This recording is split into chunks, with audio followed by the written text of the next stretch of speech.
అందరికీ జై శ్రీరామ్. నిన్న పొద్దున దిశ పేపర్లో ఒక కథనం వచ్చింది. ఆ కథనం ప్రకారం ఒక బీజేపీ ఎంపీ అట కాంగ్రెస్లో పోదని ప్లానింగ్ చేస్తున్నట. సో అందులో ఫోటో వేసారు. ఆ ఫోటోలోనేమో ఆ ఎంపీకి జుట్టు ఉంది కాబట్టి అరవింద్ కాదంటారు. కొందరేమో గడ్డం మీసాలు లేవు కాబట్టి అరవింద్ కాదంటారు.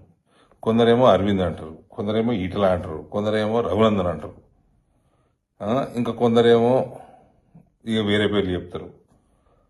కొందరు ఇన్ఫ్లుయెన్సర్స్ నీటోళ్ళు ఉన్నటోళ్ళు అందరూ అసలు ఈ కథనమే బేకారు. దీంట్లో అసలు ఏ వాస్తవం ఏం కనబడతలేదు. దాంట్లో ఏమాత్రం ఎవరు ఎప్పుడు ఎక్కడ ఏం పేర్లు లేవు, ఏం సమయం సందర్భం లేదు. చాలా వేగ్గా ఉంది. ఇది అసలు న్యూస్ ఆర్టికలే కాదు, ఇది ఎవరో ప్లాన్ చేయించినట్టు. నా విశ్లేషణ ఇనుడిగా ఆవగింజంత అకలున్నోడు ఓడు కూడా కాంగ్రెస్లో కూడు.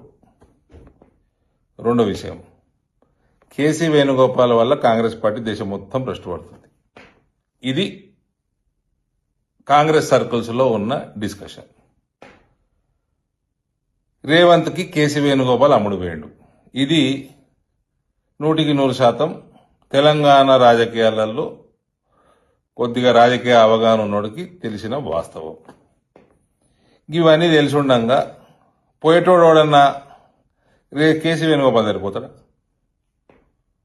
కాబట్టి ఇది నా విశ్లేషణ.